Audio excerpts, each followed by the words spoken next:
Hello दोस्तों, welcome to my channel सुगलज। पिछले class में हम लोगों ने मौर्यकालीन कला को समझा था, जिसमें हम लोगों ने स्तूपों के बारे में पढ़ा था। आज के इस वीडियो में हम अशोक के अभिलेखों के बारे में पढ़ेंगे। तो चलिए दोस्तों, बिना देरी किए हुए आज का क्लास शुरू करते हैं। तो बात करते हैं अशोक के अभिलेख, अशोक के इंस्क्रिप्शन की।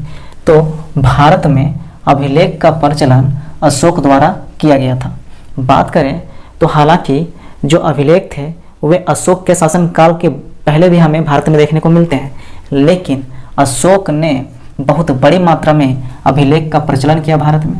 तो अशोक के द्वारा बहुत बड़ी मात्रा में भारत में अभिलेख का प्रचलन देखने को मिलता है। आगे बात करें तो जो ये अभिलेख है, अभिलेख हमें तीन तरह के देखने को मिलते हैं।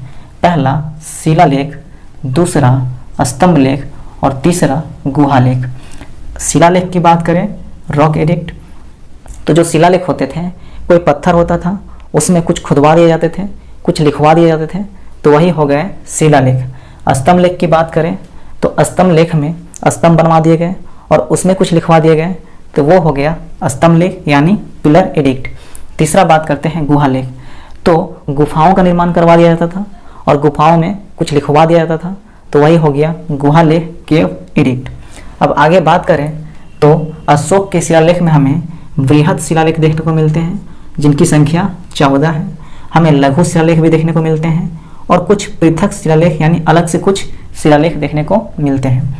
आगे बात करें स्तंभ लेख की, तो हमें अशोक के स्तंभ लेख में दीर्घ स्तंभ लेख देखने को मिलते हैं, जिन्हें बृहद स्तंभ लेख भी कहते हैं या दीर्घ स्तंभ लेख। उसी तरीके से ये बृहद शिलालेख यानी दीर्घ शिलालेख है। तो दीर्घ स्तंभ लेख की बात करें तो हमें अशोक के दीर्घ स्तंभ लेख 7 देखने को मिलते हैं। हमें लघु स्तंभ लेख भी देखने को मिलते हैं। तो इस तरीके से शिलालेख 14 देखने को मिले, बृहद वाले, लघु देखने को मिलते हैं, पृथक मिलते हैं, और स्तंभ लेख में भी हमें दीर्घ मिलता है और लघु मिलता है। दीर्घ की संख्या 7 है। अब आगे बात करते हैं तो जो अशोक के शिलालेख हैं, इनके जो खोजकर्ता हैं वे हैं टी फैनथेलर, और अशोक के शिलालेख को पढ़ने में सफलता हासिल करने वाले जो व्यक्ति थे वे थे जेम्स प्रिंसेप। यानी अशोक के शिलालेख की खोज सबसे पहले किसने की थी? तो टी फैनथेलर ने की थी, लेकिन पढ़ने में ये सफल नहीं हुए थे। पता नहीं, शायद नहीं पढ़ा होगा, सोचा होगा कोई छोटा मोटा इंसान का होगा अभिलेख, छोड़ दिया गया, हटा नहीं पढ़ते हैं। तो अशोक के जो शिलालेख हैं उसको पढ़ने में सबसे पहले सफलता हासिल की थी जेम्स प्रिंसेप ने। कब? 1837 में। तो यहाँ से 2 क्वेश्चंस बनेंगे। सबसे पहला सवाल कि अशोक के शिलालेखों की खोज किसने की थी? तो टी फैनथेलर ने की थी। और अशोक के शिलालेखों को पढ़ने में सबसे पहले सफलता किसने हासिल की थी? तो जेम्स प्रिंसेप ने की थी 1837 में। अब आगे बात करें तो अशोक ने अपने अभिलेखों को कई लिपियों में लिखवाया। क्यों लिखवाया? तो अशोक बहुत ही बुद्धिमान व्यक्ति था, तो उसने जहाँ जहाँ अपने अभिलेख लिखवाए वहाँ वहाँ जो लिपि चलती थी उसी लिपि में अशोक ने अपने अभिलेख लिखवाए, ताकि अधिक से अधिक लोग उनके लेख को समझ सके और उनकी बातों को समझ सके जो उन्होंने अपने अभिलेखों में लिखवाया। एग्जाम्पल के तौर पे समझें, उदाहरण के तौर पे समझें कि अगर हम लोग बंगाल में कुछ लिखवाना चाहते हैं तो वहाँ पर कौन सी भाषा से लिखवाएंगे? हिंदी से लिखवाएंगे। तो अगर हिंदी से लिखवाएंगे तो वहाँ जो लोग हिंदी जानते हैं वही सिर्फ पढ़ पाएंगे। लेकिन अगर हम वहाँ कोई जानकारी देना चाहते हैं, उस एरिया में कुछ लिखवाना चाहते हैं, तो वहाँ बंगाली में लिखवाएंगे, क्योंकि वहाँ बंगाली भाषा ज़्यादा चलती है, अधिकतर लोगों को बंगाली समझ में आएगी। तो वहाँ पे जो हम भाषा का यूज़ करेंगे वह भाषा का यूज़ करेंगे बंगाली में लिखवाएंगे, ताकि मेरी बातें अधिकतर लोगों के पास जा सके, अधिकतर लोग समझ सकें। अगर वही हम बात करें साउथ साइड, अगर भारत के साउथ एरिया की बात करें, तो वहाँ अगर हम कुछ लिखवाना चाहते हैं तो वहाँ क्या हिंदी में लिखवाएंगे? हिंदी में बिल्कुल नहीं लिखवाएंगे, क्योंकि हिंदी बहुत कम लोग समझते हैं। वहाँ कौन सी भाषा समझते हैं? तो वहाँ साउथ के लोग तमिल, तेलुगु इस तरह की लैंग्वेज समझते हैं, या फिर इंग्लिश। तो तमिल तेलुगु वाले भाषा में हम लिखवाएंगे कोई भी लेख, या फिर इंग्लिश में लिखवाएंगे, ताकि ज़्यादा से ज़्यादा लोग उस भाषा को समझ सकें। तो यही काम अशोक ने किया। अशोक ने जिस जिस जगह पे अपने अभिलेख लिखवाए, वहाँ जो लिपि चलती थी जिस स्थान पे, उसी लिपि में अशोक ने अपने अभिलेख लिखवाए, ताकि वहाँ के अधिकतर लोग उनकी बातों को समझ सकें, उनके अभिलेख को पढ़ सकें। तो इसलिए अशोक के अभिलेख हमें कई लिपियों में देखने को मिलते हैं। तो बात करें अशोक के अभिलेखों की लिपियों की, तो अशोक ने ग्रीक और अरमाइक लिपि में अपने लेख लिखवाए और ये हमें अफगानिस्तान में देखने को मिलते हैं। तो अफगानिस्तान से जो अशोक के अभिलेख हमें मिलते हैं वह ग्रीक और अरमाइक लिपि में देखने को मिलते हैं। आगे बात करें तो खरोष्टी लिपि में भी लेख देखने को मिलते हैं अशोक की, और ये अभिलेख हमें पाकिस्तान में देखने को मिलते हैं, विशेषकर शहबाजगढ़ी व मनसेहरा वाले इलाके में देखने को मिलते हैं। तो पाकिस्तान के शहबाजगढ़ी और मनसेहरा इलाकों से जो अशोक के अभिलेख देखने को मिलते हैं वह हमें खरोष्टी लिपि में देखने को मिलती है, क्योंकि पाकिस्तान वाले इलाके में खरोष्टी लिपि चल रही थी, तो वहाँ खरोष्टी लिपि को लोग ज़्यादा पढ़ सकते थे, इसलिए वहाँ खरोष्टी लिपि में लिखवाई। अफगानिस्तान में अरमाइक लिपि चलती थी, तो वहाँ अरमाइक लिपि में लिखवाई। तो यही काम अशोक ने किया। और जो खरोष्टी लिपि होती है वह दाएं से बाएं लिखी जाती है, दाएं से बाएं, यानी इधर से लिखी जाएगी और हम लोग लिखते हुए इधर चलेंगे। तो ये खरोष्टी लिपि लिखने का तरीका है। आगे बात करें तो अगला है ब्राह्मी लिपि। तो ग्रीक, अरमाइक लिपि, खरोष्टी लिपि और बाकी जितने अभिलेख बचते हैं वे अभिलेख ब्राह्मी लिपि में लिखी गई थी, और ये हमें भारत में देखने को मिलते हैं। तो भारत में ब्राह्मी लिपि ज़्यादा लोग समझते थे, इसलिए अशोक ने ब्राह्मी लिपि में लेख लिखवाए भारत में। और अशोक के अभिलेखों की बात करें तो सबसे ज़्यादा अभिलेख अशोक की हमें ब्राह्मी लिपि में ही देखने को मिलती है। अब हम लोग आगे बात करते हैं अशोक के दीर्घ शिलालेखों की। अशोक के दीर्घ शिलालेख पढ़ रहे थे तो वहाँ हमने देखा कि कितने तरह के शिलालेख थे। एक बृहद शिलालेख यानी दीर्घ शिलालेख, लघु शिलालेख और पृथक शिलालेख। तो सबसे पहले हम लोग बात करते हैं अशोक के दीर्घ शिलालेख की। तो अशोक के दीर्घ शिलालेख की बात करें तो इनकी संख्या कितनी है, तो इनकी संख्या 14 है। अशोक के हमें बृहद शिलालेख यानी दीर्घ शिलालेख 14 देखने को मिलते हैं, और यह जो 14 शिलालेख हैं अशोक के, यह 8 विभिन्न स्थानों से प्राप्त हुए हैं, यानी 8 अलग अलग स्थानों से अशोक के दीर्घ शिलालेख हमें देखने को मिलते हैं, यानी 8 अलग अलग स्थानों से अशोक के दीर्घ शिलालेख हमें मिले हैं। और अशोक के दीर्घ शिलालेख की संख्या कितनी है, तो अशोक के दीर्घ शिलालेख की संख्या 14 है। तो चलिए अब आगे हम अशोक के 14 शिलालेखों की बात करते हैं कि अशोक ने अपने 14 दीर्घ शिलालेख में कौन कौन सी बातें बताई है। तो चलिए इसके बारे में हम लोग डिस्कस करते हैं। तो अशोक के दीर्घ शिलालेख की बात करें तो अशोक ने अपने पहले शिलालेख में कहा है कि इसने पशु बलि की निंदा की है। अशोक ने अपने पहले शिलालेख में पशु बलि की निंदा की है। अशोक ने कहा है कि पशु की बलि नहीं होनी चाहिए। आगे बात करें तो अशोक ने अपने दूसरे शिलालेख में मनुष्य व पशु दोनों की चिकित्सा व्यवस्था होनी चाहिए ऐसी बात कही है। तो अशोक ने अपने दूसरे शिलालेख में कहा है कि चिकित्सा व्यवस्था होनी चाहिए, लेकिन केवल मनुष्य के लिए नहीं, मनुष्य और पशु दोनों के लिए चिकित्सा व्यवस्था होनी चाहिए। तीसरे शिलालेख की बात करते हैं। तीसरा में बात किया गया है कि राजकीय अधिकारियों को हर 5वें वर्ष के उपरांत दौरे पर जाने का आदेश। तो तीसरे शिलालेख में कहा गया है, अशोक ने आदेश दिया है अपने राजकीय अधिकारियों को कि वे हर 5वें वर्ष के उपरांत में राज्य के दौरे पर जाएं, देखें कि राज्य में क्या क्या हो रहा है, कहाँ कुछ गड़बड़ी है, कहाँ सही है, कहाँ किस चीज़ की ज़रूरत है। तो इसके बारे में जानकारी हासिल करने के लिए अशोक आदेश देता है अपने राज्य के अधिकारियों को कि वे हर 5 वर्ष के उपरांत में जाके राज्य का भ्रमण करें, राज्य का दौरा करें कि कहाँ कुछ कमी है, कहाँ किसी चीज़ के निर्माण की ज़रूरत है, इसकी जानकारी वे हासिल करें। तो तीसरे शिलालेख में और क्या बात की गई है, तो कुछ धार्मिक नियमों का उल्लेख किया गया है। तो अशोक के तीसरा लेख में अशोक का आदेश का बात हुआ है कि अशोक आदेश देता है अपने राज्य के अधिकारियों को कि वे हर 5 वर्ष में राज्य का दौरा करें और जानें कि कहाँ पे क्या कमी है, कहाँ किस चीज़ की ज़रूरत है। और तीसरे अभिलेख में, अशोक के तीसरे अभिलेख में हमें कुछ धार्मिक नियमों का भी उल्लेख देखने को मिलता है। आगे बात करते हैं चौथे शिलालेख की।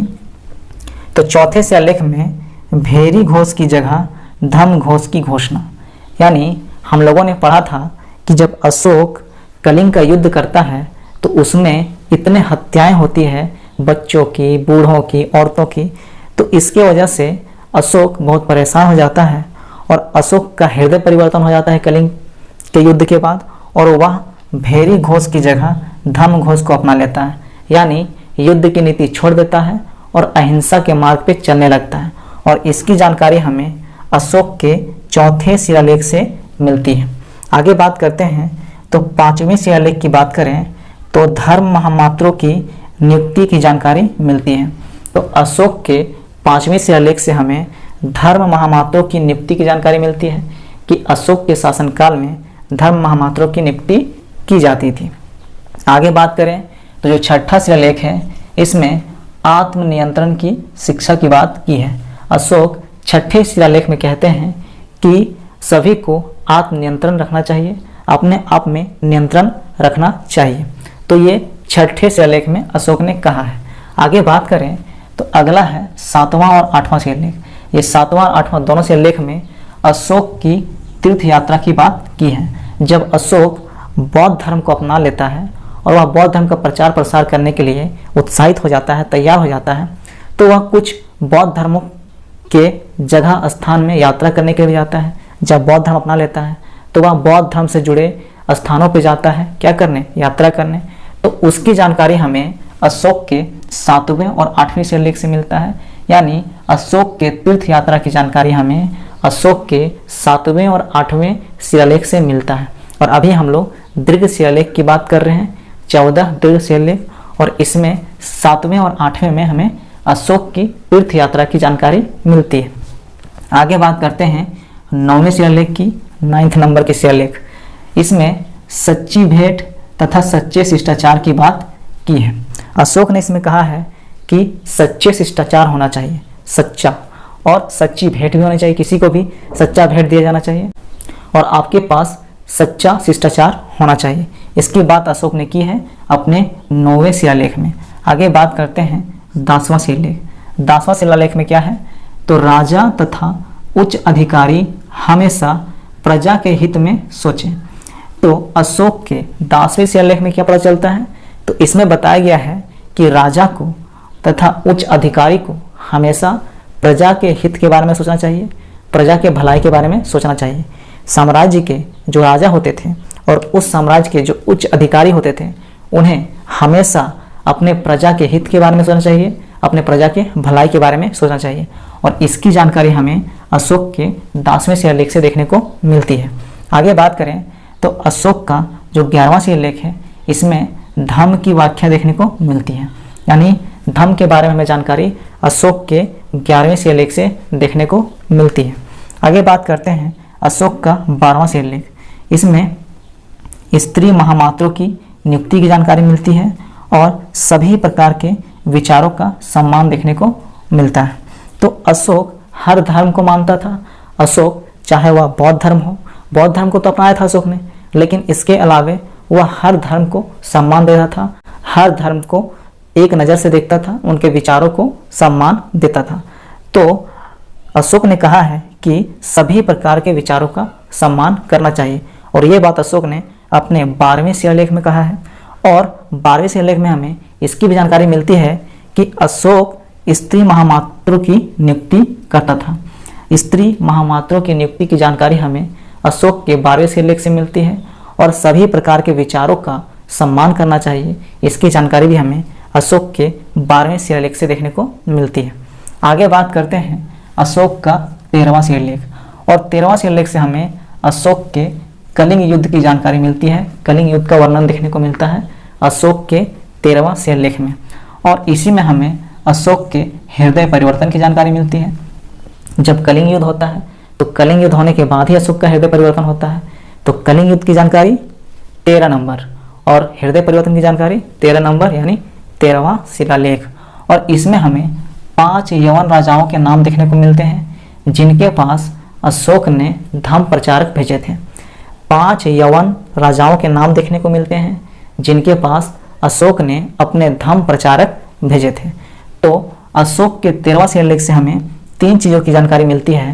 पहला कलिंग युद्ध की जानकारी, दूसरा अशोक के हृदय परिवर्तन की जानकारी और तीसरा 5 यवन राजाओं के नाम देखने को मिलते हैं जिनके पास अशोक ने अपने धर्म प्रचारक भेजे थे। अब आगे बात करते हैं अशोक का 14वां शिलालेख यानी आखिरी का शिलालेख। तो इसमें अशोक ने जनता को धार्मिक जीवन जीने की सलाह देता है। अशोक अपने आखिरी शिलालेख यानी 14वां शिलालेख में अशोक जनता को धार्मिक जीवन जीने की सलाह देता है। अशोक कहता है कि जनता को धार्मिक जीवन जीना चाहिए और इसकी जानकारी हमें अशोक के 14वां शिलालेख से देखने को मिलती है। तो अशोक के हम लोगों ने 14 दीर्घ शिलालेख को समझ लिया।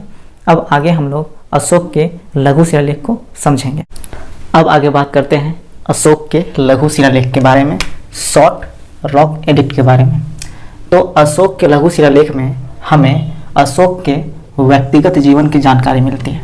अशोक के हमें पर्सनल लाइफ के बारे में जानकारी मिलती है।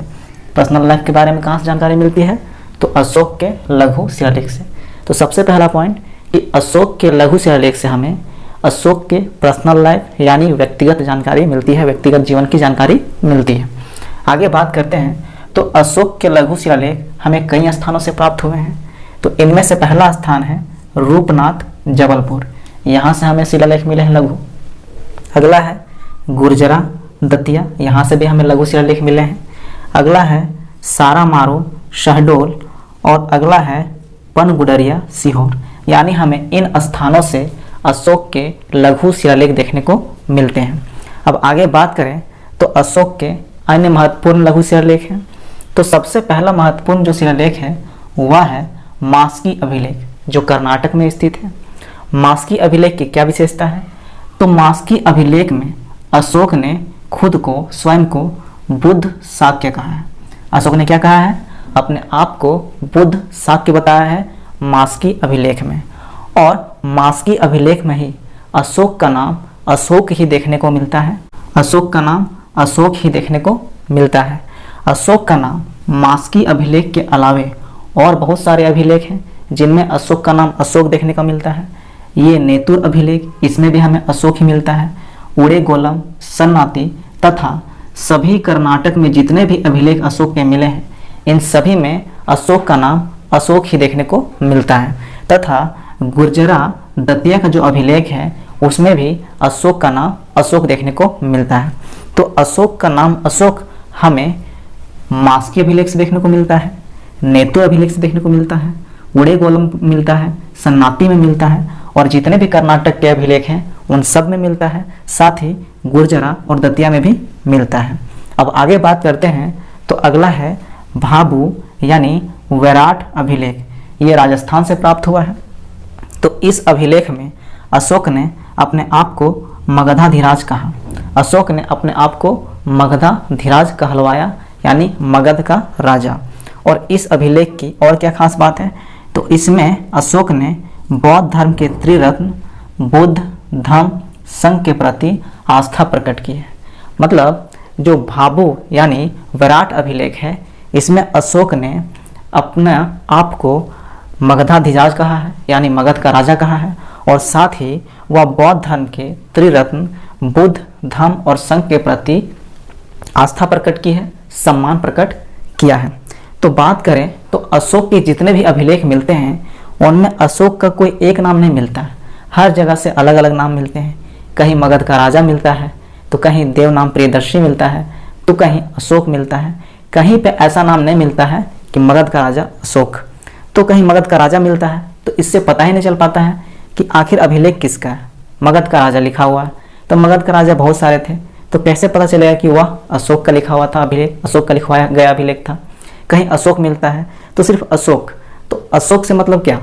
मगध का राजा अशोक होगा तभी तो अशोक लिखा हुआ है, तो पता नहीं चलता कि अशोक कौन से अशोक की बात हो रही है। कहीं तो देवनाम प्रियदर्शी मिलता है, कोई जानता ही नहीं देवनाम प्रियदर्शी कौन था। तो जब बहुत सारे अभिलेख मिले अशोक के, तो उनको जब लिंक किया गया तब समझ में आया कि ये जितने भी अभिलेख हैं ये वही अशोक हैं जिसने कलिंग युद्ध वाला कांड किया था। तो यही अशोक का अभिलेख है। ये बहुत सारे अभिलेख खोजने के बाद, लिंक करने के बाद पता चले। ऐसे अगर एक एक अभिलेख की बात करें तो उससे तो पता ही नहीं चला था कि एक्चुअली में ये अभिलेख किसके हैं, क्योंकि कहीं पे स्पष्ट अशोक ने नहीं लिखवाया था कि मगध का राजा अशोक। कहीं मगध का राजा ही लिख के छोड़ दिया, तो कहीं सिर्फ अशोक ही लिखाया, तो कहीं पे देवनाम प्रियदर्शी लिखवाया। और आज की बात करें तो आज के जो नेता लोग होते हैं, जो विधायक लोग होते हैं, छोट मोट सा एकदम छोटा सा एक तालाब बना देगा, बांध बना देगा और अपना नाम बड़ा बड़ा लिखवाएगा कि फलना आदमी के कर कमलों के द्वारा फलना जगह पे फलना बांध का निर्माण करवाया गया। इतना ही में संतुष्टि नहीं होता है, बड़ा बड़ा सुंदर सुंदर अपना फोटो भी लगवाएगा, बड़ा बैनर बनाएगा, देखिए हमने कितना बड़ा काम किया। और एक अशोक इतना सारा काम किया, लेकिन बेचारा अपना स्पष्ट जानकारी, अपने नाम के बारे में स्पष्ट जानकारी ही नहीं दे पाया। वो तो खोजते खोजते पता चल गया, लेकिन किसी में अपना स्पष्ट बता ही नहीं पाया कि हम मगध का राजा अशोक हैं। अपना नाम का प्रशंसा किया ही नहीं कि हम मगध का राजा अशोक हैं। अब आगे बात करते हैं तो अगला है एरमगुड़ी, आंध्र प्रदेश में मिला है। एरमगुड़ी अभिलेख ये आंध्र प्रदेश से मिला है। तो इसकी क्या खास बात है? तो इसकी सबसे बड़ी विशेषता ये है कि ये जो एरमगुड़ी अभिलेख है, इसकी जो लेखन शैली है, राइटिंग स्टाइल, इसमें दो तरीके की लेखन शैली देखने को मिलती है, दो तरीके के राइटिंग स्टाइल देखने को मिलती है। पहला तो बाएं से दाएं, पहला बाएं से दाएं मिलती है और दूसरा दाएं से बाएं मिलती है। राइट टू लेफ्ट और लेफ्ट टू राइट, दोनों तरह के लेखन शैली देखने को मिलता है हमें एरमगुड़ी अभिलेख से, जो आंध्र प्रदेश में स्थित है। और दाएं से बाएं लिखने की जो लेखन शैली है उसे बूस्ट्राफेन कहा जाता है। तो बात करें तो कई बार यहाँ से सवाल बनते हैं कि किस अभिलेख में दोनों तरह की शैली देखने को मिलती है, दोनों तरह की लेखन शैली देखने को मिलती है, दाएं से बाएं और बाएं से दाएं। तो वो है एरमगुड़ी अभिलेख आंध्र प्रदेश। तो इस तरीके से हम लोगों ने अशोक के लघु शिलालेख को भी समझ लिया कि लघु शिलालेख में हम लोगों ने देख लिया कि अशोक के इसमें व्यक्तिगत जानकारी मिलती है, पर्सनल लाइफ के बारे में जानकारी मिलती है।